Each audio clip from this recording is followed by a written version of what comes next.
میرا بھائی روز آدھی رات کو گھر آتا تو اس کو کہیں نہ کہیں چوٹ لگی ہوتی۔ جب میں اس سے وجہ پوچھتی تو وہ میرے سامنے ہاتھ جوڑتا کہ کسی کو کچھ مت بتانا۔ میں نے بھی ڈر کر کسی کو کچھ نہیں بتایا۔ ایک رات جب وہ گھر واپس نہ آیا تو میں اسے ڈھونڈنے نکل پڑی۔ راستے میں مجھے ایک لڑکی مل رہی تھی۔ جیسے ہی میں نے اسے دیکھا میری روح لرز گئی، کیونکہ وہ تو میرا ہی ہے۔ میرا نام سائمہ ہے۔ میں نے جب سے ہوش سنبھالا ہے تب سے میں نے اپنے گھر میں غربت ہی غربت دیکھی ہے۔ میں اپنے ماں باپ کی اکلوتی بیٹی اور دو بھائیوں کی بہن ہوں۔ ہمارے گھر میں پیسوں کی کمی کی وجہ سے ہی ہر روز لڑائی جھگڑے ہوا کرتے تھے۔ ایسا کوئی دن نہیں گزرا تھا کہ جب ہمارے گھر میں کلیش نہ ہوا ہو۔ لیکن اس کے علاوہ بھی ہمارے گھر میں ایک عجیب سے سرد مہری چھائی رہتی تھی۔ پیسوں کی کمی کی وجہ سے جو تناؤ گھر میں رہتا تھا، اس کے علاوہ بھی ہر روز کوئی نہ کوئی عجیب واقعہ رونما ہوتا تھا۔ اور اگر کچھ دنوں تک کوئی عجیب واقعہ پیش نہ آتا تو کچھ دنوں بعد کوئی ایسا بڑا حادثہ رونما ہو جاتا کہ اس سے سنبھلتے سنبھلتے ہمیں مہینوں لگ جاتے۔ اس طرح ہمارے گھر میں ہر وقت خاموشی چھائی رہتی تھی۔ حالانکہ ہمارے گھر کے کئی افراد تھے، اس کے باوجود بھی کوئی نہیں بولتا تھا اور نہ ہی کسی دوسرے کو زیادہ زور سے بولنے دیتا تھا۔ ایک عجیب سا خوف ہمارے گھر کی ہواؤں میں ہمیشہ شامل رہتا تھا۔ بچپن کے دن گزر گئے اور میں اور میرے بھائی جوان ہو گئے۔ اس درمیان مجھے یہ بات پتہ چل گئی تھی کہ ہمارے گھر میں کوئی اوپری مخلوق ہے، لیکن میں نے کبھی اس بات کا یقین نہیں کیا تھا، کیونکہ میں نے کبھی ایسی کوئی چیز نہیں دیکھی تھی۔ میرا تو دماغ ہمیشہ ہی گھر کے نمک، تیل، آٹے میں الجھا رہتا تھا، کیونکہ میرا سارا کام ہی کچن کا تھا۔ دوسری طرف ہمارے گھر میں غربت جہاں کی تہاں موجود تھی۔ اتنے وقت کا عرصہ گزر گیا، لیکن ایسا لگ رہا تھا کہ جیسے ہمارے گھر کے حالات ایک ہی جگہ جم گئے ہوں۔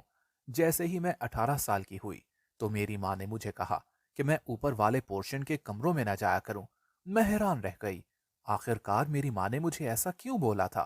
کیونکہ بچپن سے لے کر اب تک میں انہی کمروں میں کھیلتی کودتی آئی تھی۔ یہاں تک کہ بچپن سے لے کر اب تک میرے سونے کے لیے بھی اوپر والے کمرے کو منتخب کیا گیا تھا۔ اسی لیے اب میرا حیران ہونا بنتا تھا کہ آخر کیوں اب ماں نے میرے سونے کے لیے نیچے والے پورشن میں کمرہ منتخب کر دیا ہے۔ میں نے کئی بار ان سے سوال کیا، لیکن ہر بار انہوں نے مجھے آنکھیں دکھا کر خاموش کروا دیا۔ میرے من میں کئی سوال ابھر رہے تھے، لیکن میرے پاس ان میں سے ایک کا بھی جواب نہیں تھا۔ میں بھائیوں سے بھی پوچھ نہیں سکتی تھی، بھلا بھائیوں کو اس بارے میں کیا معلوم ہوگا؟ وہ تو ہر وقت روزی روٹی کے لیے کوشاں رہتے تھے اور ہمیشہ ہی میرے ابو کی ڈانٹ پھٹک کی وجہ سے چڑچڑے پن کا شکار رہتے تھے۔